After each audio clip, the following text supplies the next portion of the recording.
Hey, you guys, welcome to True Set Free. You're here with Matt Lewis, Pastor Steve Whinery, Calvary Chapel, Tri-Cities. You guys have questions for Pastor Steve, please email me, crosswalkradio@gmail.com. You can text 707-872-7677.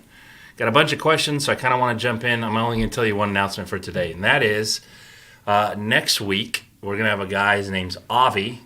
He's one of Avi Regev. Actually, just go ahead and tell him about him and what's going on in the next couple of days when he comes. Yeah, Avi is my tour guide when I go over to Israel, and he's a good friend. He is not a Christian. He is somebody who believes in God, and he's Jewish. But he's going to be talking with us about some of the events that are going on in Israel. And so part of that is going to be him talking about a future Israel trip that we're going to take.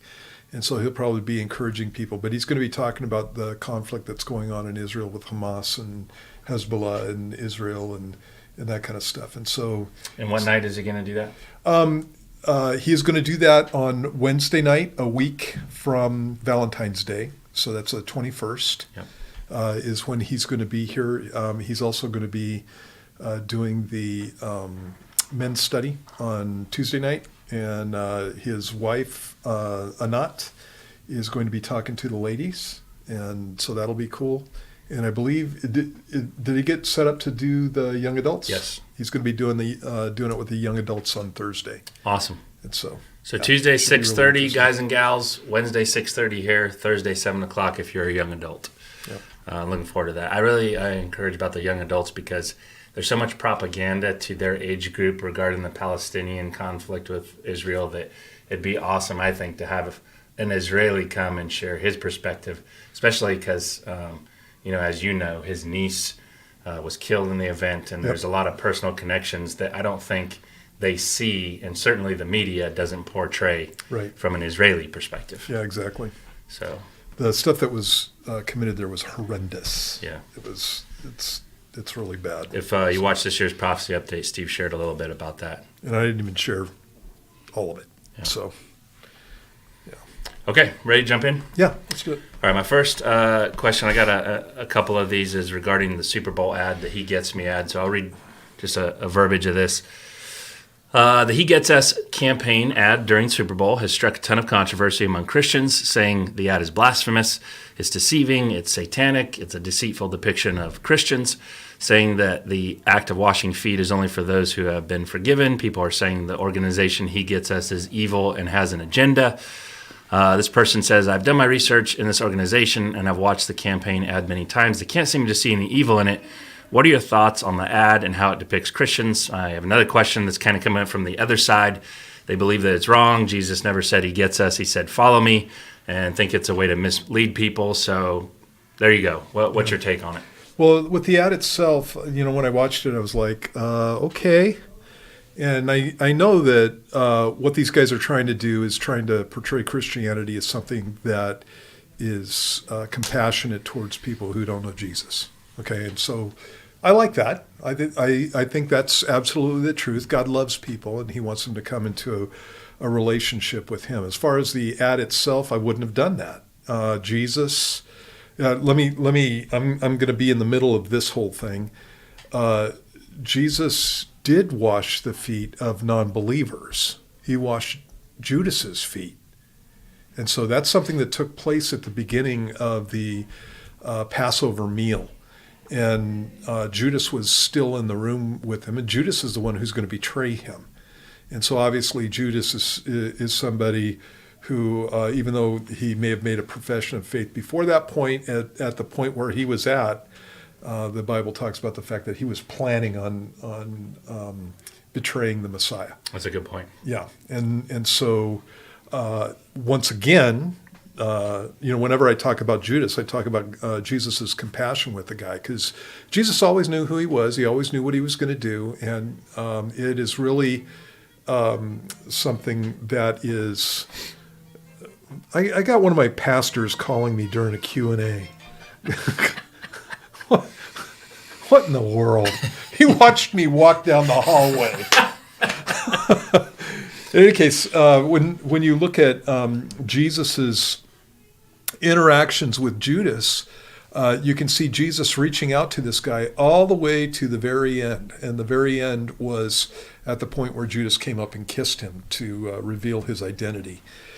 And so, Jesus washed the feet of a non-believer, but he didn't go around washing every non-believer's feet, And so that whole depiction is a little bit lopsided. The other thing that you have with Jesus in his command to us is, and this is in John chapter 13, he says, "You see what I've done," I'm paraphrasing here, "and you ought to do the same to each other." And he was talking about the apostles washing each other's feet. And it's not literally that you need to wash their feet, but it's the idea of you need to be a servant to these people. That's what servants did, was wash feet.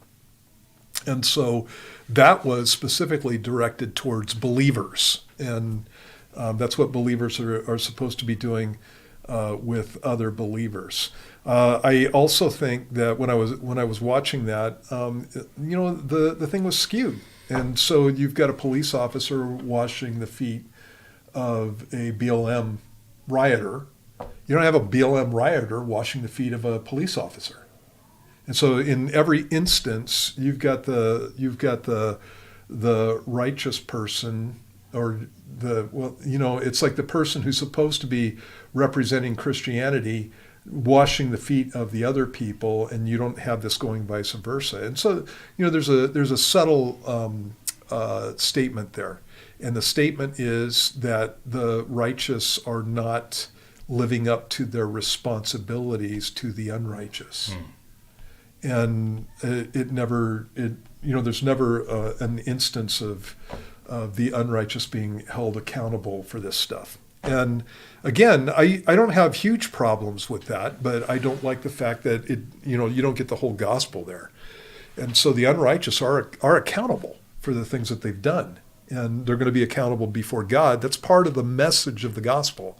And so the message of the gospel is not that we love people unconditionally, and it doesn't matter what they do or where they're going or that kind of stuff, and we just need to love them in the sense that the world thinks of. If you really love somebody, you're going to warn them about the judgment that's coming. And so for you to be able to warn them about the judgment that's coming, you got to be able to talk about their sin. And that's exactly what Jesus did with people. And he didn't do it all the time in the sense of just being blatant with people. But he did bring across people's sin when he was talking to unbelievers. And so with Nicodemus comes to him and starts giving him a spiel. We know that you're someone who's come from God because nobody could do the things that you're doing unless God was with him. And Jesus said, "You're not going to enter the kingdom. You're not going to enter heaven unless you're born again." And Nicodemus goes right into the conversation. And Jesus there is talking about the fact that he lacks a relationship with the Lord. He lacks a right standing with God, despite the fact that he is, in actuality, from the viewpoint of everybody in Israel, a very righteous man. And so what Jesus is showing him is that he is not what he thinks he is. In the very next chapter, Jesus is talking to the woman at the well, and she gets a little mouthy with him, and he goes, "Go call your husband." And she goes, "I don't have one." And he says, "You're right, you've had 5, and the guy you're shacking up with right now is not your husband." And I'm paraphrasing there, but that's what he said to her. And so he called out her sin at that point. Even the woman caught in adultery, Jesus at the end goes, "Where's your accusers?" And she goes, "Lord, I have none." She forgot him. And he goes, "I don't accuse you either," reminding her that he could. Mm-hmm. And then he says, "Go and stop sinning." And so, again, he doesn't need to talk to her about her sin because she's sitting there just waiting for judgment. And she knows that she deserves it. She doesn't gripe or moan about it at all. And so when you got people who are justifying themselves, Jesus talks to them about their sin. And when you've got people who are beaten down by their sin and have no justification at all, what Jesus does is he offers them grace and forgiveness. And that's the way that this stuff works. And so not talking to somebody about sin is nonsense. Yeah. It's all through Scripture. And so again, I don't want to pick on them too much because at least they're doing something, even if some of it's making mistakes. So I don't want to rip on them too much. But then on the other hand, I think that some of the stuff that I've seen with this, it does come from a liberal bent. Yeah. And so take your liberality and leave it out. Yeah. And let's just do biblical. And so I think that having if I was doing this, the whole Jesus gets us thing, I would probably be getting a whole group of people who've had their lives changed by the love of God, and have them standing up saying, "This is what I was, and this is what Jesus has done with me. Jesus gets me." In that kind of sense. So I think it's like it's easy to Monday morning quarterback and sit there and pick people apart. But when I saw it, I was like, a couple things there that definitely misrepresent how Jesus ministered to people. Totally. Yeah, and that kind of thing, and it could have been done better. So. Okay, so separate question, but in relation to that. Wait a second. Let me do one more thing. Go ahead. One of the cool things about this is it's got people talking. Yeah. And so you can talk to your non-Christian friends about this, and they go, what did you think about that commercial? Oh, the Christians are, getting down on it. And you can give them a reasoned response to that without just ripping into somebody that may not have done it very well. And you'll be able to share the whole gospel with them. And that's what I would do with this. Yeah. If I was talking to a non-believer. For sure. Yeah. I'm in the same camp. I mean, an ad like that would have never reached me as a pagan. Yeah. But different strokes for different folks. Okay, this is a question. And I don't want you touching my feet anyway. Yeah. Those are the things I'd be ripping about. We had to hold hands when we were praying for the father-daughter ball, and I could barely hack that. I'm like, your hands are sweaty. Why are we doing this? This is a Baptist thing. Go away. Okay, so this is a question. We used to do that in the Jesus movement. I know. Yeah, everybody held hands. They raised them up together and that kind of stuff. Yeah, it was that was a hippie thing. It was very uncomfortable. Exactly. Yeah. Okay. Okay. Here's where I'm going. Is that when you look at this issue, you have everything you've laid out. Mm-hmm. Okay, and then you have all these Christians fighting about it. On Facebook, you have the Taylor Swift thing, and all these Christians fighting about it. And it seems like we're in this point in our culture, in the church, in society, where we're arguing about all this stupid stuff. Mm-hmm. And people, I could give example after example. In fact, this week has been nothing but people just posting, just all the trolls on the internet came out for me this week. And they're all just da-da-da-da-da. And the older I get, the more I'm like, you know what? It's not worth it. Stick to the fundamentals. When I see the older, wise giants of the faith, as I call them, I always wondered, why do they kind of not engage in that stuff and draw back? Mm-hmm. Is because the fruit comes from the interpersonal relationships of sharing the gospel one-on-one. And to your point, if you get an opportunity to talk to a friend privately about the ad, great. Mm-hmm. But we're online, we're just bashing, blah, and it just doesn't look good, and I don't know how much fruit comes from it. Is this a new thing? Is it something that we should watch out for? Is this the way it always goes? I think it's a structural factor of the internet. You're not actually interacting with somebody. And so it's really easy to type down a bunch of snotty remarks towards someone. And it's way easier than having a personal conversation with them. Yeah. And so I think a lot of the rudeness on the internet is just because you're doing things it's cowardice. That's what I think. You're doing things on the internet that you would never do in front of somebody's face. Hmm. And so and you can see that across the spectrum. It's not just in situations where people are arguing about doctrinal issues and that kind of stuff. It's everywhere. Yeah. And so I think that love is not rude. And so I think Christians I'm somebody that obviously stands up. I stand up for truth and I don't care what people think about it, and I can get heated about those things, but It's like when I'm looking at stuff like this, it's like, okay, yeah, whatever, It's like they did a commercial, and I think they have a bent. They're from back east someplace, and I think that they've got a bent, and so it bled off into the commercial, and so it's not absolutely doctrinally correct and that kind of stuff. But you can see some of the reactions aren't doctrinally correct either. Jesus never washed the feet of unbelievers. Well, yes, he did. Yeah. So. And that kind of thing. So I think that what we need to do is just take the biblical balance, and this stuff I just wouldn't fight about. Yeah. Yeah. Okay. Just share the gospel. Exactly. Yep. Take whatever you got, and whatever's coming at you like this, and just take it and go. That is an incomplete story. Let me tell you the whole story. And go that direction. Okay, moving on. Next question. Does prevenient faith imply that God picks who follows after him and who goes to heaven? This is a new concept to me, and I don't know if it's biblical, but I do know of the verse John 6:44. Yeah, in John 6:44, Jesus said, "Nobody comes to me unless the Father draws him." And so it doesn't say nobody comes to me unless the Father chooses him. No one comes to me unless the Father elects him. No one comes to me unless the Father pours out on him prevenient grace. No one comes to me unless the Father pre-saves him before he ever gets saved. It doesn't say any of those things. It says nobody comes to me unless the Father draws him.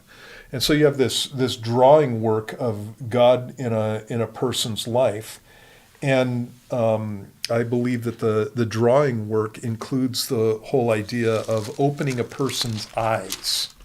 And the reason I believe that is because that's what Jesus said. And where he said it was to Paul. This is in Acts chapter 26, starting in verse 17. Jesus is talking to Paul, and he says, "I will deliver you from the Jewish people as well as from the Gentiles, to whom I now send you, to open their eyes in order to turn them from darkness to light, and from the power of Satan to God, that they may receive forgiveness of sins and an inheritance among those who are sanctified by faith in me."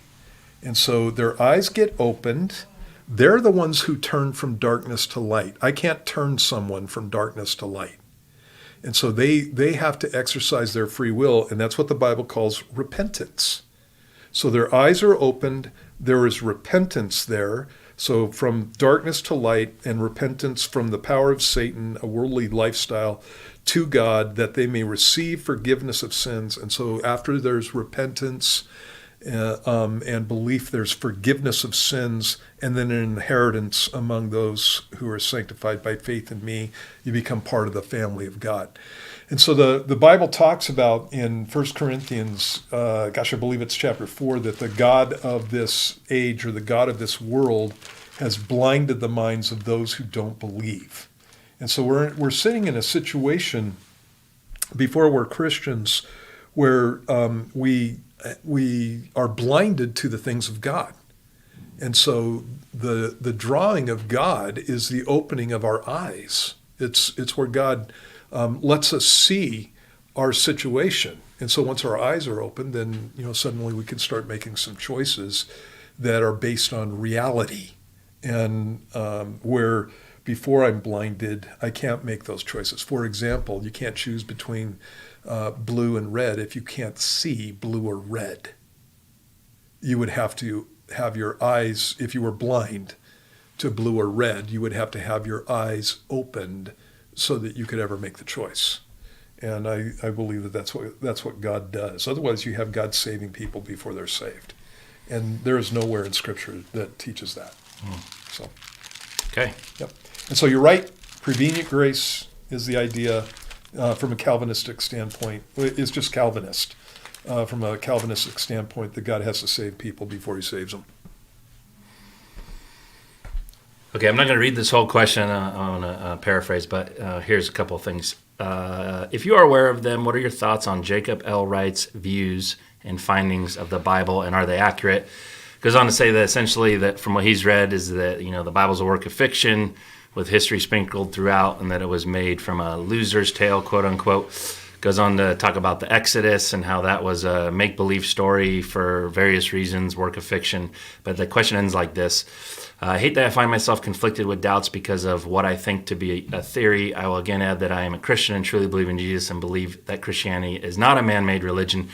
And so because they don't know all the history and how the Bible matches up with that, they're conflicted. I think a lot of people maybe are in this position that either A, are new believers, B, haven't done their homework, and then Satan puts doubts in their head regarding all the trolls on the internet that come up with some YouTube video. So how would you approach this? And do you know Jacob L Wright? No, I don't know Jacob L Wright, but who cares? This is old stuff. Yeah. It's all the same nonsense. Back in the 1800s, some German theologians came up with the idea of the documentary hypothesis, and that's basically that the whole Old Testament before the post-Babylonian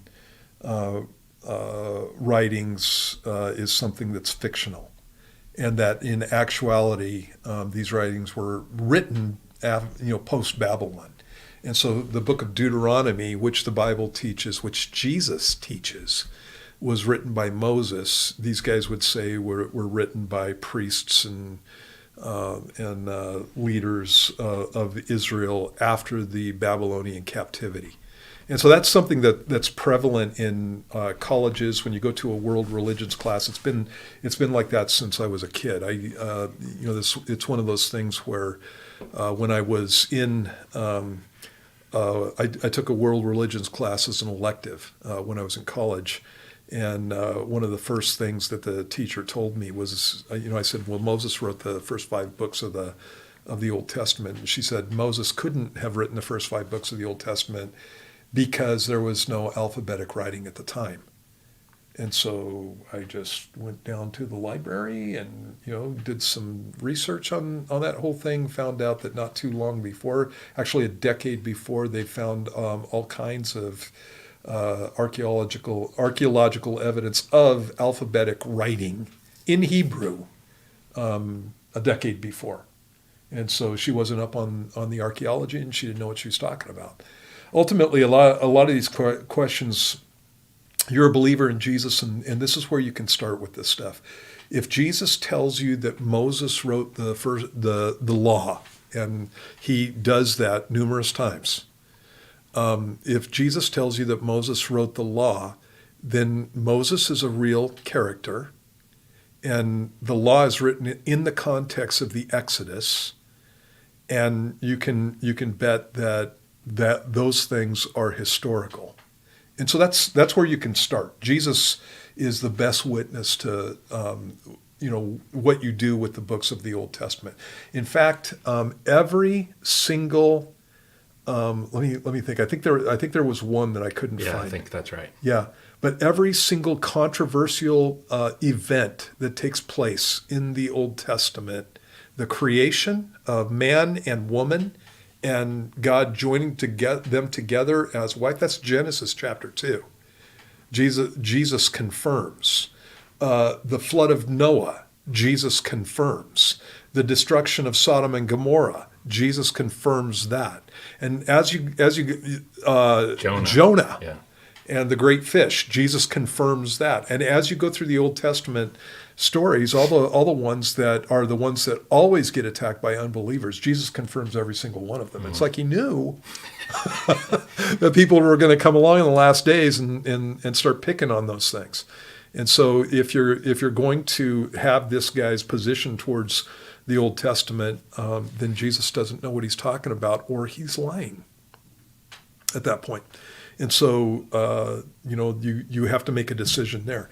And that is not all the evidence that we have for these things. You can go back in history and you can see evidence of all these things, except for those things that obviously happened to people personally. We do know that Sodom and Gomorrah existed. Sodom and Gomorrah are listed in cuneiform tablets as being trade partners with other nations in the Middle East. And so we know that Sodom and Gomorrah existed. We know the area that Sodom and Gomorrah existed, and we know that Sodom and Gomorrah was destroyed. In fact, they think that they found Sodom and Gomorrah. And that's debatable, but people debate on which areas Sodom and Gomorrah was in. But there's some good evidence that they found Sodom and Gomorrah, and so it happened just as it's stated in the Bible. You go through and you look at the archaeological evidence, and there it is. And so it's like this with all kinds of issues. There are people who are named in the Old Testament, for example, in the books of Jeremiah and the book of Isaiah, named, and we found their names on these their implements that are used basically to sign documents, and so their names are on these things, and so it's like a stamp type of thing. And so we found these. We found evidence of David within 150 years of David's life. He's listed on what are called stela. And so when you're going through and you're looking at the Old Testament, for a long time, people did not believe in Solomon. People did not believe in David. People, some of the kings of Israel, they didn't believe in these guys. And they basically what they did was, if you have the Old Testament on a timeline, they took everything before Babylon and they made it non-history. And what's been happening, and part of the reason for that is because we had evidence of what was happening with Israel post-Babylon. And so Israel's evidence in archaeology came from after the Babylonian captivity, and there wasn't a lot of evidence before that point. Well, the more evidence they get, the further back the history of Israel is going. And every time every time they turn a shovel over in the nation of Israel, they're finding evidence for the reliability of the Old Testament. And so it's a nonsense. It's not a good position to come out against the Bible, especially when you're talking about the historical record, because every single time that there is an argument between the Bible and actual archaeology, and actual archaeology is where you are actually digging up evidence. The lack of evidence is not evidence of the lack of a story. The lack of evidence is a lack of evidence. And so the fact that you don't have specifically any original transcript writings by Moses does not mean that Moses did not exist, does not mean that Moses did not write the Old Testament. The fact that you don't have any archaeological evidence for Moses at this point does not mean that Moses didn't exist. It means we don't have any archaeological evidence of that at this point. And that fact doesn't negate the idea that we will gain some archaeological evidence at some point in the future. And so you have this with all kinds of things that you have in the Bible. And so people who've come out against the Old Testament have been proved wrong, and wrong over and over and over. For example, one of my favorite examples is there was no evidence for Hittites, and so the Hittite kingdom is something that you see throughout the Old Testament, and so it was something that supposed scholars, biblical scholars, these are guys who say that they know the Bible and they know the scholarship behind the Bible, and they are not Christians necessarily. And so biblical scholars poo-pooed the idea of the Hittites, said it didn't exist. It was proof that the Bible was unhistorical until we found evidence of the Hittites. And then you find that they had an empire that spanned the whole Middle East, And again, before that point, there was a lack of evidence for the Hittites. And, after they dug them up, it's all over the place.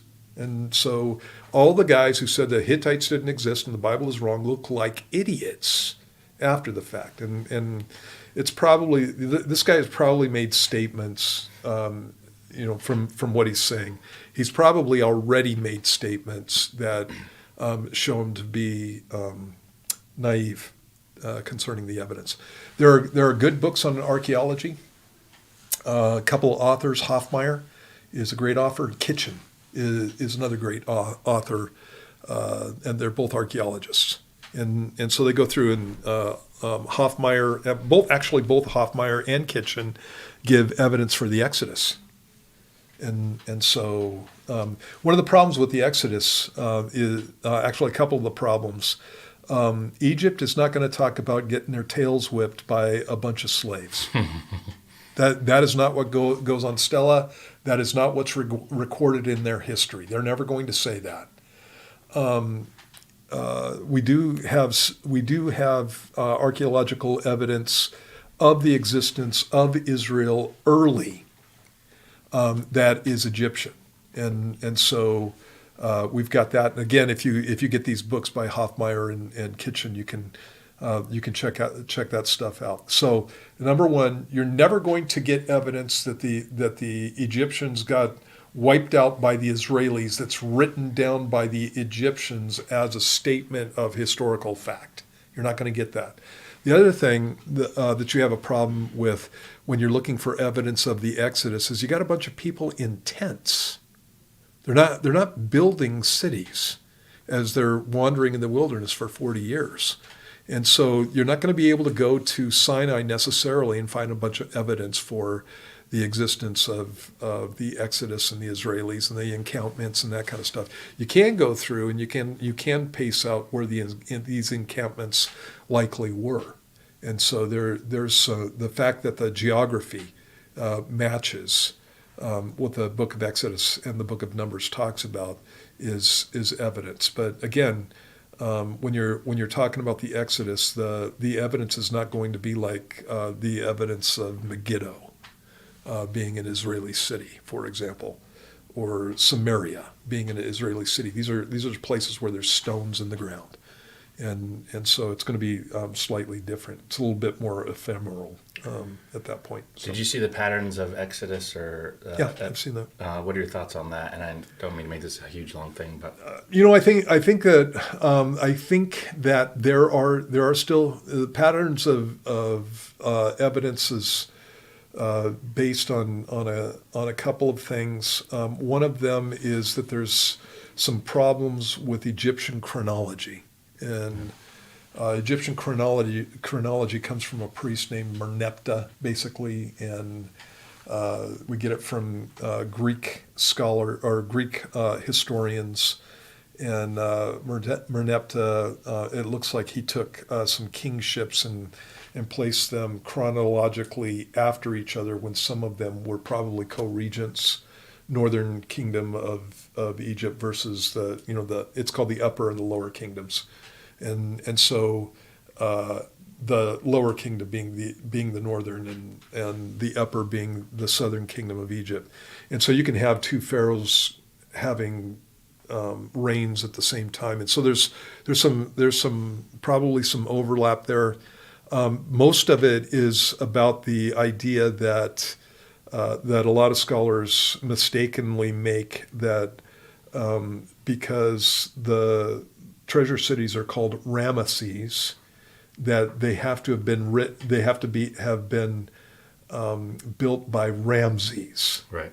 And that's not necessarily so. Ramses can take his name. The names it comes from Ra. And so Ra is one of the gods of Egypt, and that name and variations of that name were around for quite a while. And so basically what a lot of scholars do is they take the Exodus as being during the time of Ramses and his father Seti, and that puts it a couple of hundred years later than where the Bible puts it. So the Bible puts the Exodus right around 1446 BC. And what the Ramses theory, where it puts it, is about 200 years later. And so if you take and you shift some of the evidence that you've got in the Bible, what scholars try to do is they try to take the it's called the 13th century BC Exodus, and they try to match that to Egyptian and Israeli history. And there's problems with that because you've got a 200-year difference. Yeah. And if you take that and you put it back to the 1446 date, then it works out just right well, Yeah. all the way through. And so, and I believe that that's true. And So in layman's terms, when is the start date based off of the pharaohs, and the dating method is different in Egyptian thought versus Jewish thought? it's not even Egyptian thought. It's Egyptologists' interpretation of Right. specifically the issue of the treasure cities and Ramses himself. That's where the problem Yeah. comes in. And So they're assuming that yeah. that dates And it. the guy that started that, everyone just kind of took that as gospel. Uh-huh. And so the whole history has been from that point. But Right. Yeah. if that point's wrong, Yep. then that fixes it. Right. That fixes it. Yep. Okay. Yep. Okay. So what I was going to say on this question is I was a skeptic. And I remember I first got into Christianity. God showed me some cool things. I became a believer. And then I got to that first Bible contradiction. And I'm like, you know. Mm-hmm. But if you go through this, I mean, been talking here for 10 minutes or so, you know, Haley's Bible Handbook. I have a whole library full of stuff. Yeah. What I was looking for is some things I could sink my teeth into to believe. And what I ended with was such a mountain of evidence that I realized I didn't know who I was dealing with.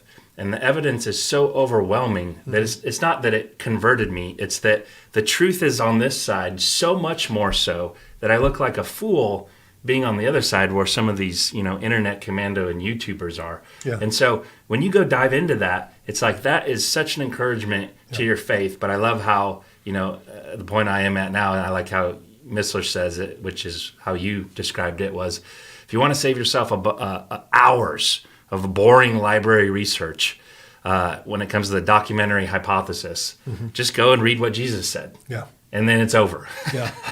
And, you know, the basics of the documentary hypothesis of, you know, those things have been abandoned by real biblical scholars. Yeah. You got guys who know their stuff. Yeah.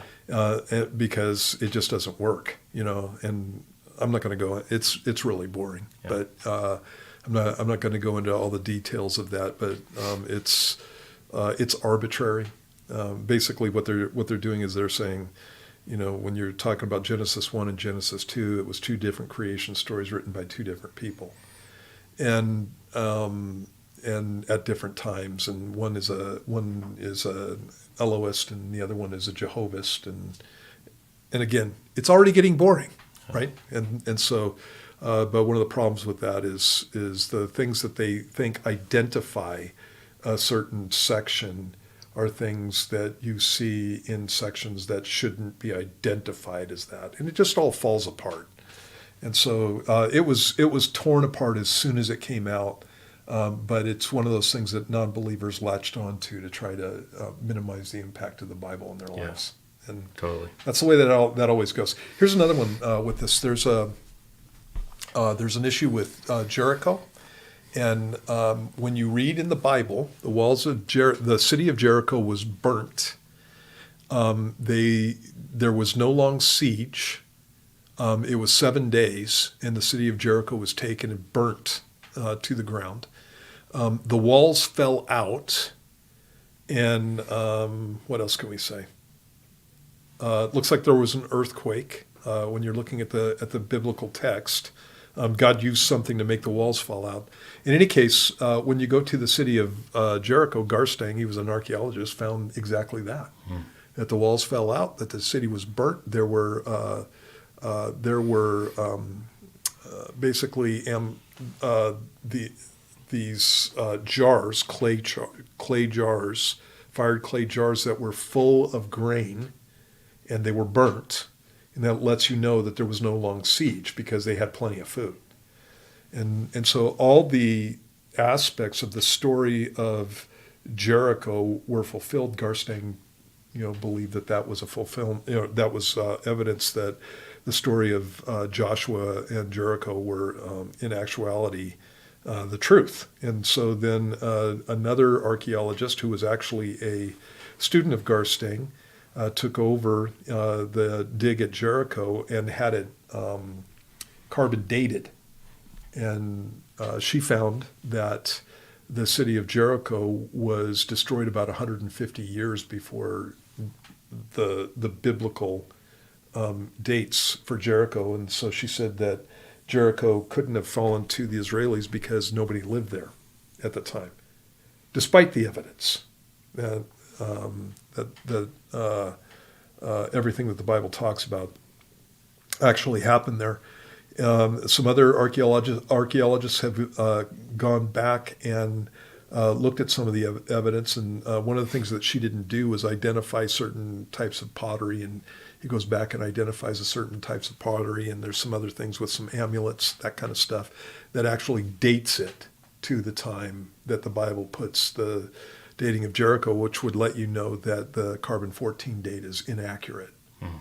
And so a lot of the problems that you have in archaeology have to do with what your assumptions are. And if you're assuming that carbon-14 dating is accurate for the dating of Jericho, then you're going to have a problem there. But when you look at at what's there on the ground, and what we know for sure is evidence of the timeline, including these amulets that are buried in graves and that kind of stuff in that area, and some of the pottery that's used there, and whether or not it would be in that area, and that kind of thing. They use this stuff to try to get an about date for cities in the Middle East. When you start looking at those things, they all date them at the time of Joshua, the biblical time of Joshua.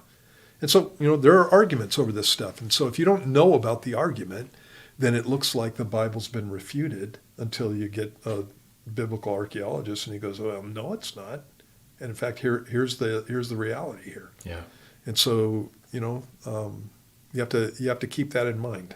Archaeology is not an exact science, and dating in archaeology is not exact, unless you have you have areas that you can go from. So it's 15 years after the Battle of Carchemish, or something along those lines. That's put on a stela, that kind of thing. Then you can start getting some accurate dates, but otherwise, these are about times. Sure. Yeah, you have to keep that in mind.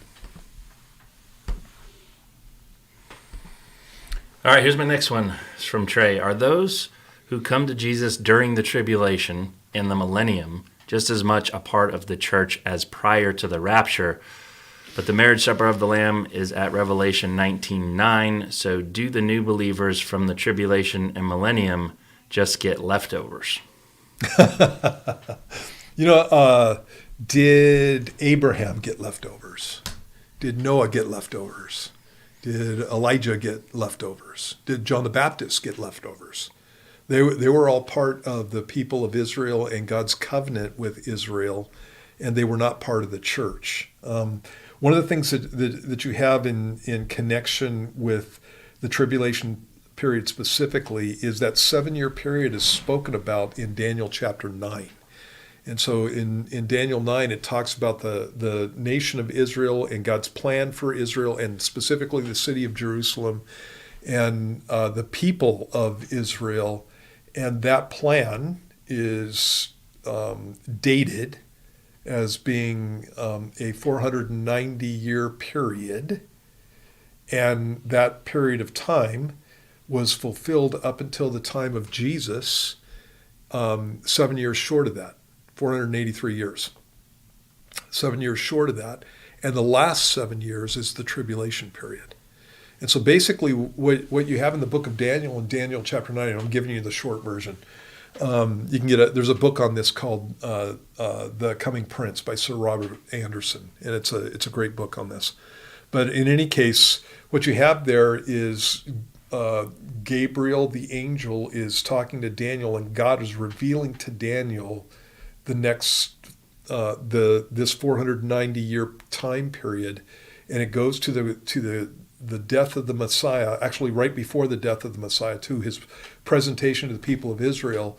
And then there's a gap that includes the death of the Messiah, the destruction of the city of Jerusalem, and the dispersion of the nation of Israel. And then the history starts again in the last 7 years.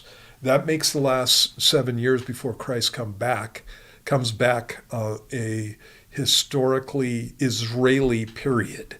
It's not a church age period.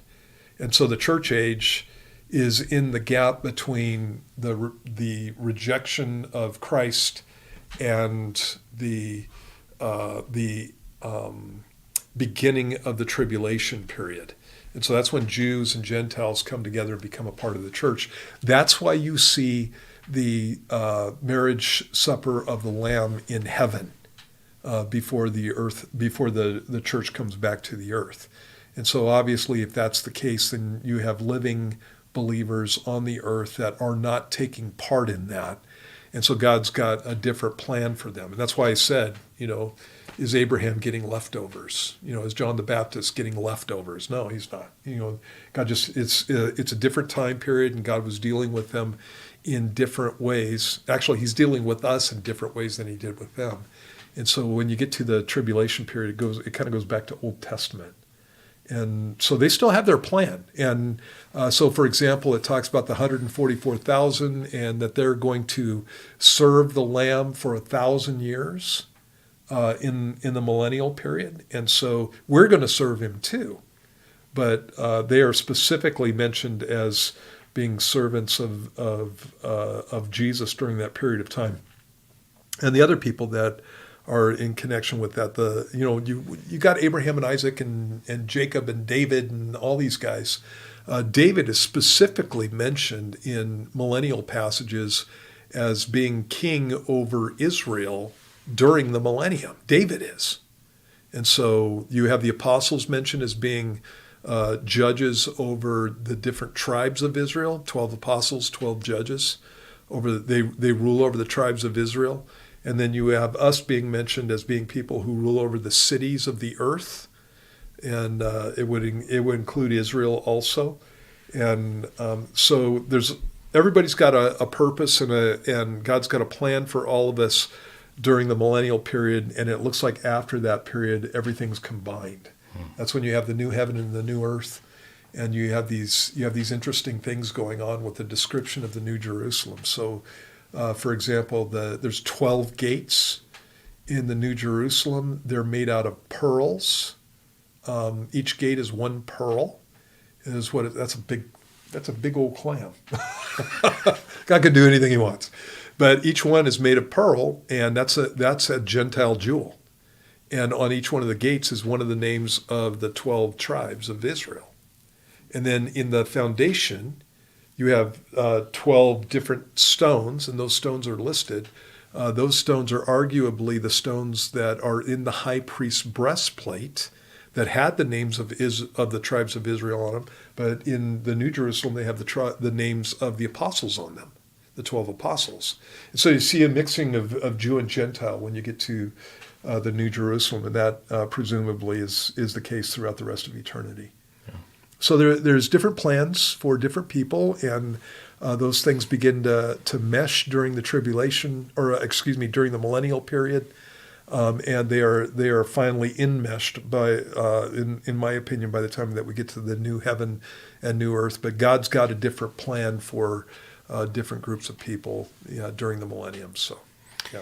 Any leftover in heaven is still going to be a rocking, awesome situation. I'm good with leftovers in heaven. Yeah, totally. Okay. Next one. This is about volunteering to glorify God. If you are volunteering, is it wrong for someone to mention a person by name for the work they are doing in prayer? Is this the same as getting the reward on earth now, like clapping your hands and saying good for you? Is it cheating them out of their heavenly rewards? I do understand works do not get us to heaven. Right, yeah. And you're right. Works don't get you to heaven, but we do get rewards for our works when we get to heaven. And so Paul in 1 Corinthians chapter 3 talks about the fact that all our works are going to be tested as if by fire, and the fire is going to burn away the wood and the hay and the stubble and leave the gold and silver and precious jewels.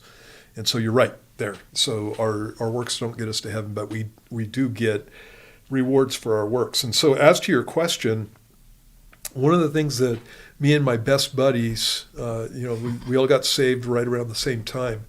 One of the things that me and my best buddies always did with each other is when we were talking about the things that the Lord did in our lives, there would be these times that, you'd be all excited and start talking about what Jesus used you to do. And sometimes it would get into some ego-driven stuff.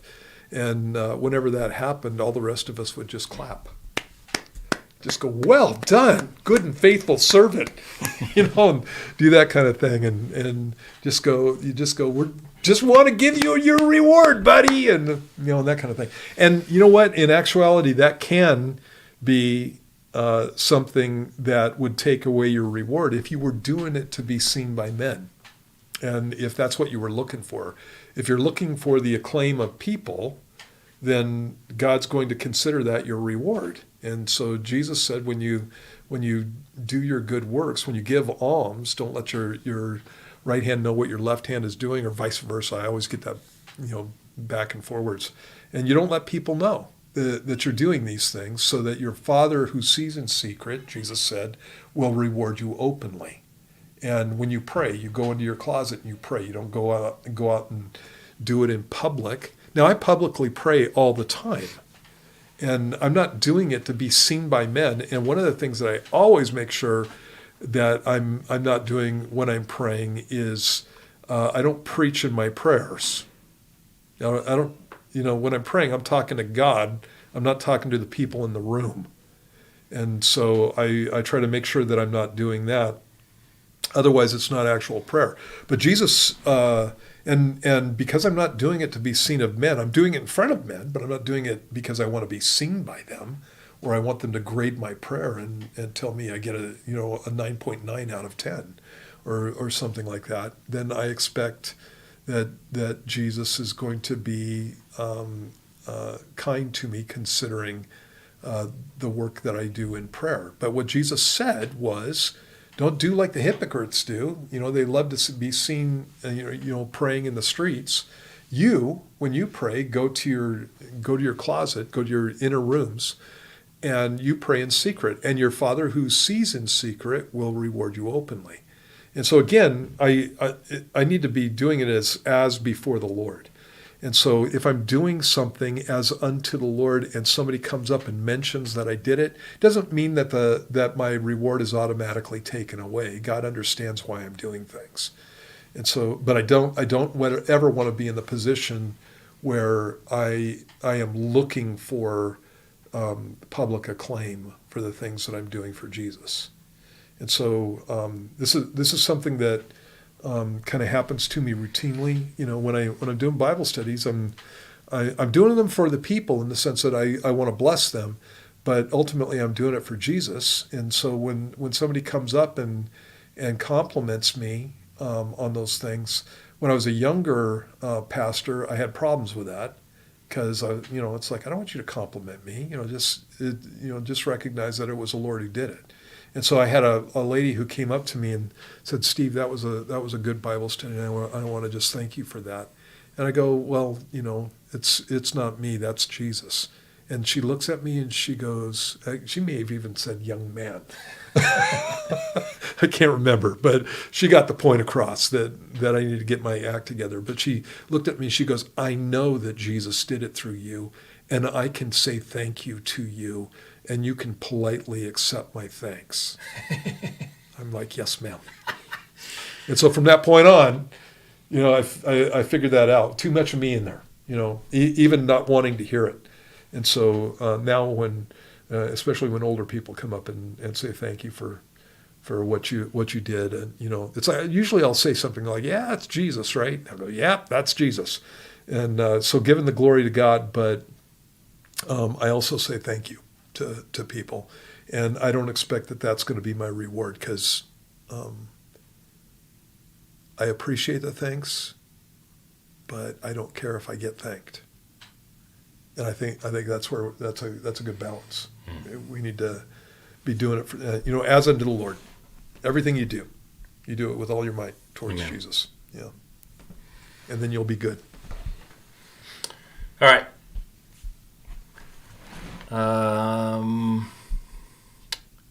Lost my place here. Where is that one? Okay. I've been hearing a lot of a spirit of Jezebel talk, like so and so has the spirit of Jezebel. My friends left. a whack church, and they started posting about my friends having the spirit of Jezebel. Do you know anything about this movement? Question mark. All I know from the Bible is that Jehu had the eunuchs kill her, and she would then be in hell, so I don't think there would be a spirit of her running around, let alone bothering more than one person, as only Jesus can be everywhere. You are absolutely right. I think that Christians do, all these catchphrases and Christians that are a little less biblically minded can get into this stuff. And so spirit of Jezebel, they wouldn't necessarily say that Jezebel's spirit was going around hassling people, but they would say something along the lines of the demon that ruled in Jezebel's life and caused her to do all these things is the same kind of demon that's in you, and spirit of Jezebel in that sense. And so that people come up with things like the spirit of divorce, or the spirit of anger, or the spirit of whatever. And you are right. Jezebel was a specific queen of Israel that was wicked on all kinds of levels, and that God judged. And so if you're talking about the spirit of Jezebel in the same sense that the term spirit in the Bible can mean mindset or attitude. It can mean your spirit. It can mean the Holy Spirit. It can mean a demonic spirit. And so the term spirit in both Hebrew and Greek has the same connotations as it does in English. So, for example, when I was a kid in high school, we would be in the gym during a pep rally, and we would say, "We've got spirit." "Yes, we do. We've got spirit. How about you?" And we're not saying that we've got the spirit of the Norte Vista Braves, coming up within us, and we're not saying anything like that. What we're saying is we are excited about our team and that kind of stuff. And so the term spirit can be used in a number of different ways. And so if somebody said, that chick's got the spirit of Jezebel, and what he meant by that is she's wicked and an idolater and wants to lead people into sin, and that's what they mean by that, I'm good with it. It's the same thing Jezebel did. She's got the same mindset as Jezebel. And so if that's what they're saying, absolutely that can be a thing. But if they're saying that that there's a spirit that its job is to make people like Jezebel, that's Christian superstition. It's like when you this is one of those things. This is one of my pet peeves. When you're talking about demons, you're talking about fallen angels. These things are ancient and radically intelligent and radically wise in the sense, not in the sense of godly wisdom, but wise in the sense of how to deal with people and how to trick them and that kind of stuff. And saying, if I'm a demon and I'm tempting Matt, and I happen to be the demon of lust, and Matt's impervious to my temptations, I don't need to call Mike over. Mike's sitting right there, who is the demon of covetousness, to get him to go after Matt. I am totally and completely capable of doing covetous. I can do covetousness with. If I was invisible, I could make Matt covetous. If I could whisper in his ear, and I could make Matt lustful. I could tempt him in all those different ways. I don't need anybody else to come and do it. And I'm just I've been around for 65 years, not 6,000, and so that whole idea is naive and superstitious on the face of it. It is not what the Bible teaches. And so again, you don't want to make Satan or demons a cartoon, because they're not. They're radically wicked, radically evil, and they are way, way, way smarter than you. And so you have to know your enemy when you're looking at this stuff. And I think a lot of people that get into this stuff, they end up getting tooled by the enemy because they don't know their enemy. And so A lot of this kind of stuff gets people off the track. There is no demon of lust. There are demons that will incite you to lust, and it's every single one of them, that kind of thing. But there's no demon of lust, or spirit of lust and that kind of stuff. And so you don't need to have the spirit of lust cast out of you. What you need to do is you need to walk in the spirit instead of walking in the flesh. Whenever you look at Christian sanctification, which means making you more like Jesus, setting you aside for the Lord. Whenever you look at Christian sanctification, the devil is not mentioned. What's mentioned is your flesh. And so I need to put off immorality, and I need to put on godliness. And I need to put off anger, and I need to put on love. And, the problem is me. The problem is not the fact that I'm getting tempted. It's the fact that I'm open to temptation. And so if I make myself Teflon to what the devil's coming up with, or what a demon's coming up with, or what your friends are coming up with, or what the world is coming up with, if I make myself Teflon to that, it doesn't matter where it's coming from. And I'm going to end up winning. And if I don't, and I start coming up with these fantasies of this has got to be cast out of me or cast off of me or whatever you want to say, and that becomes your go-to fix for this stuff, you're not going to get fixed. And Satan knows it. And so all he's doing is he's trapping you. So you have to watch out for this stuff. So, yeah. All right, let's end it there. We're out of time today. Thank you for your questions. If you have more, email me, crosswalkradio@gmail.com. You can text 707-872-7677. For you guys that are local, remember, no church tonight. It's Valentine's Day. Happy Valentine's Day to you. Take your wife out to dinner. So it won't be church tonight. And if you don't have a wife, pray for her. Yeah. If you don't have a husband, pray for him. There you go. It works. Yeah. All right, God bless you guys. Have a great week. See you next Wednesday at